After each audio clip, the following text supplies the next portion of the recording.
عید میلاد پہ قرباں ہو ہماری عیدیں کہ اسی عید کا صدقہ ہے یہ ساری عیدیں۔ کیف میں ڈوبا ہوا ہے ذرہ ذرہ زیست کا، کتنا افضل ہے رسول ہاشمی کا تذکرہ۔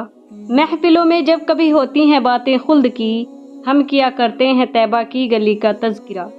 نحمدہ و نصلی علی رسولہ الکریم، اما بعد فاعوذ باللہ من الشیطان الرجیم، بسم اللہ الرحمن الرحیم۔ السلام علیکم ورحمۃ اللہ وبرکاتہ۔ محترم ناظرین اسلام، آئیے کچھ سننے اور سنانے سے پہلے خلوص دل سے ہم اور آپ مل کر دونوں عالم کے مالک و مختار سید ابرار و اخیار احمد مجتبیٰ محمد مصطفیٰ صلی اللہ تعالی علیہ وسلم کی بارگاہ بیکس پناہ میں درود و سلام کا نذرانہ عقیدت پیش کریں۔ پڑھیے بآواز بلند، اللہم صلی علی سیدنا و مولانا محمد و بارک وسلم، صلاۃ و سلام علیک یا رسول اللہ صلی اللہ تعالی علیہ وسلم۔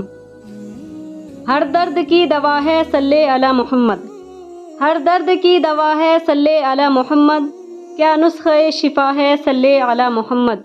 اس کی نجات ہوگی رحمت بھی ساتھ ہوگی، جو پڑھ کے مر گیا ہے صلی علی محمد۔ خدائے وحدہ لا شریک کا ارشاد ہے، قد جاءکم من اللہ نور و کتاب مبین۔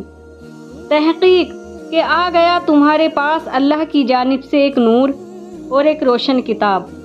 تمام مفسرین کا اس بات پر اتفاق ہے کہ نور سے مراد رسول کائنات صلی اللہ علیہ وسلم کی ذات ہے اور کتاب سے مراد قرآن کریم ہے۔ تو جب سرکار مدینہ صلی اللہ علیہ وسلم کی حقیقت نور ہی نور ہے تو پھر انہیں اپنے جیسا بشر کہنا کیسا ہے؟ دھوکے میں آ نہ جائیں کہیں فکر و آگہی، سرکار کائنات لباس بشر میں ہیں۔ میرے آقا سرور کونین صلی اللہ علیہ وسلم کو اللہ وحدہ لا شریک نے انسانی لباس میں ملبوس فرما کر اس لیے مبعوث فرمایا تاکہ ہمیں سیرت رسول کونین سے ہدایت مل سکے۔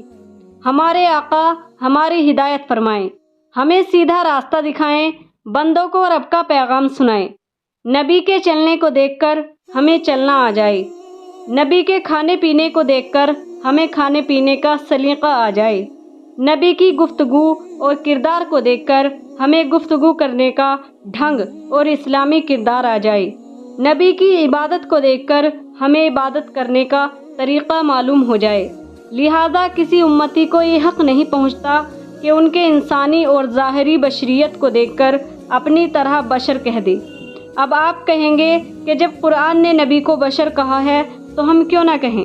تو سنیے، یہ بات سچ ہے کہ نبی کی بشریت سے انکار نہیں کیا جا سکتا، بلکہ بشر ماننا ضروری اور قرآن کا عقیدہ ہے۔ لیکن یاد رکھیے، جس طرح نبی کی بشریت کا انکار کرنا کفر ہے، اسی طرح اپنے جیسا بشر کہنا اور ماننا بھی کفر ہے۔ لہذا نبی کو بشر تو کہا جائے گا مگر خیر البشر کہا جائے گا اور نوری بشر کہا جائے گا۔ تیری نسل پاک میں ہے بچہ بچہ نور کا، تیری نسل پاک میں ہے بچہ بچہ نور کا، تو ہے عین نور تیرا سب گھرانہ نور کا۔ محترم ناظرین اسلام، اب آئیے اور تاریخ کے آئینے میں عید میلاد النبی کی خوشیاں منانے پر رب کا انعام و اکرام ملاحظہ فرمائیے، جس سے آپ بخوبی سمجھ جائیں گے کہ میلاد النبی کا مرتبہ کتنا عظیم اور بلند و بالا ہے، اور اللہ اس انسان سے کس قدر راضی اور خوش ہوتا ہے جو اس کے محبوب کی میلاد پر آمد سرکار پر خوشی کا اہتمام کرتا ہے۔ تو ناظرین اسلام، واقعہ سننے سے پہلے ہمارے اس چینل بیوٹی آف اسلام کو سبسکرائب کریں۔ تو واقعہ کچھ اس طرح ہے۔ ابو لہب کو کون نہیں جانتا؟ یہ سرکار دو عالم صلی اللہ علیہ وسلم کا سگا سچا چچا تھا، مگر سڑا ہوا کافر اور دشمن رسول تھا، بلکہ یہ شخص تمام کفار مکہ کا سردار تھا۔ پوری زندگی کفر کی اشاعت کرتے گزر گئی اور کفر ہی کی موت مرا۔ اب اندازہ لگائیے کہ اس سے بڑا جہنمی اور برا انسان کوئی کیا ہوگا۔ مگر آئیے عید میلاد النبی صلی اللہ تعالی علیہ وسلم کی برکت دیکھیے۔ اللہ کے محبوب کی میلاد یعنی ولادت کی خوشی منانے کا انعام دیکھیے۔ جب میرے آقا پیدا ہوئے تو ابو لہب کی نوکرانی جس کا نام صوبیہ تھا وہ دوڑی ہوئی گئی اور ابو لہب سے بولی، اے میرے آقا، مبارک ہو کہ آپ کو بھتیجا پیدا ہوا۔ آپ کے بھائی عبداللہ کے گھر میں ایک موہنی صورت والے شہزادے کی آمد ہوئی۔ اتنا سننا تھا کہ ابو لہب نے اپنے بھتیجے محمد عربی صلی اللہ علیہ وسلم کی ولادت کی خوشی میں انگلی کے اشارے سے اپنی نوکرانی کو آزاد کر دیا۔ مختصر یہ کہ جب ابو لہب مر گیا تو کسی نے اس کو خواب میں دیکھا تو پوچھا کہ اے ابو لہب، تمہارا کیا حال ہے؟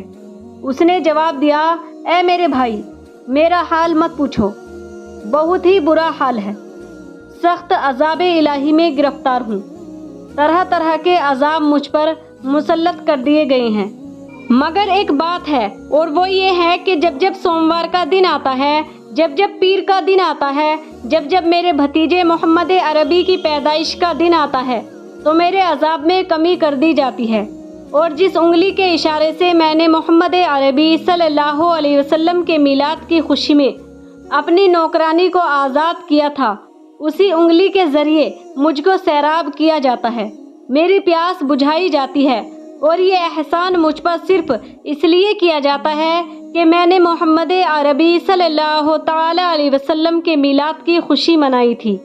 مکرمات سامعات، دیکھا آپ نے کہ عید میلاد النبی صلی اللہ تعالی علیہ وسلم کی خوشی منانے پر کس طرح ایک کافر بھی انعام پا رہا ہے کہ عذاب میں کمی کر دی جاتی ہے۔ تو مجھے کہنے دیجئے کہ جب ایک کافر نبی کی پیدائش کی خوشی منا کر عذاب میں تخفیف پا سکتا ہے اور اس کے عذاب میں کمی ہو سکتی ہے، تو بلا شک و شبہ ہم کنیزان رسول، ہم خادمان اہل بیت، ہم عاشقان سیدہ فاطمہ الزہرا نبی کا جشن ولادت منا کر، پیدائش کی خوشیاں منا کر جہنم سے آزاد ہو سکتی ہیں اور جنت کے حقدار ہو سکتی ہیں۔ بلکہ یہ میرا ایمان ہے کہ عید میلاد النبی صلی اللہ تعالی علیہ وسلم کے طفیل ہماری دنیا بھی سنور جائے گی اور ہماری آخرت بھی سنور جائے گی۔ لہٰذا اے میرے میٹھے میٹھے اسلامی بھائیوں اور بہنوں، اللہ اگر تمہیں توفیق دے تو میلاد کی محفلیں مناتے رہو اور اپنے آقا کا تذکرہ کرتے رہو، اور زبان پر یہ ورد جاری رہے کہ چھٹ جائے اگر دولت کونین تو کیا غم ہے، چھٹ جائے اگر دولت کونین تو کیا غم ہے، چھوٹے نہ مگر ہاتھ سے دامان محمد۔ حاضرات، یاد رکھیے ہم مومنوں کی سب سے بڑی اور اصل عید میلاد النبی صلی اللہ علیہ وسلم ہی ہے۔ باقی ساری عیدیں اسی عید میلاد النبی صلی اللہ علیہ وسلم کا صدقہ ہیں، اس لیے کہ اگر رسول پاک صلی اللہ علیہ وسلم کی آمد نہ ہوتی تو نہ عید رمضان ہوتی، نہ بقر عید ہوتی، نہ شب برات ہوتی، نہ شب قدر ہوتی، نہ دن ہوتا نہ رات ہوتی، نہ صبح ہوتی نہ شام ہوتی، نہ میں ہوتی نہ آپ ہوتے، نہ آسمان ہوتا نہ زمین ہوتی، نہ فلک ہوتے نہ ملک ہوتے۔ چنانچہ حدیث قدسی ہے کہ لولاک لما خلقت الافلاک، یعنی اے میرے محبوب، اگر آپ کو پیدا کرنا مقصود نہ ہوتا تو میں نہ چاند کو پیدا کرتا، نہ سورج کو، نہ آسمان کو پیدا کرتا، نہ زمین کو، نہ لوح و قلم کو پیدا کرتا، نہ عرش و فرش کو، نہ جن و بشر کو پیدا کرتا، نہ حور و غلمہ کو، نہ جنت و دوزخ کو پیدا کرتا، نہ ملائکہ اکرام کو۔ تو معلوم ہوا کہ جو کچھ بھی کائنات عالم میں ہے سب میرے رسول ہی کا صدقہ ہے، میلاد مصطفیٰ ہی کی برکت ہے، پیدائش رسول ہی کی خیرات و عطیات ہے۔ یہ ساری عیدیں اور بہاریں اسی عید ربیع الاول ہی کا صدقہ ہے۔ تب تو کہنے والے نے کہا ہے، عید میلاد پہ قرباں ہو ہماری عیدیں، عید میلاد پہ قرباں ہو ہماری عیدیں، کہ اسی عید کا صدقہ ہے یہ ساری عیدیں۔ اے میری معزز اور مکرم خواتین اسلام اور میٹھے میٹھے اسلامی بھائیوں، آپ نے ابھی میلاد النبی صلی اللہ علیہ وسلم کے تعلق سے چند روایتیں سماعت کرنے کا شرف حاصل کیا، جس سے آپ نے بخوبی اندازہ لگایا ہوگا کہ میلاد کی عظمت اور برکت کیا ہے۔ لہٰذا آپ کی یہ خادمہ آپ کو پیغام دینا چاہے گی کہ جب جب ربیع الاول شریف کا پیارا پیارا مہینہ جلوہ افروز ہو اور اس کی 12 تاریخ یعنی 12 ربیع الاول شریف جلوہ گر ہو، تو آپ اس حسین موقع پر ضرور خوشیوں کا اہتمام کیجیے، میلاد النبی صلی اللہ علیہ وسلم کی محافل قائم کیجیے، اپنے گھر اور دکان و مکان کو بلبوں اور قمقموں سے روشن کیجیے، اپنے محلوں میں چراغاں کیجیے، پھول پتوں اور جھالروں سے گلیوں کو سجائیے، تاکہ دنیا والے دیکھیں تو دیکھتے ہی سمجھ جائیں کہ آج رسول ہاشمی کی آمد کا دن ہے، پیغمبر آخر الزماں کی تشریف آوری کا تاریخ ہے، اور یہ وہ تاریخ ہے جس دن آمنہ کا لال مکمل شان و شوکت کے ساتھ مکہ کی دھرتی پر جلوہ افروز ہوا تھا۔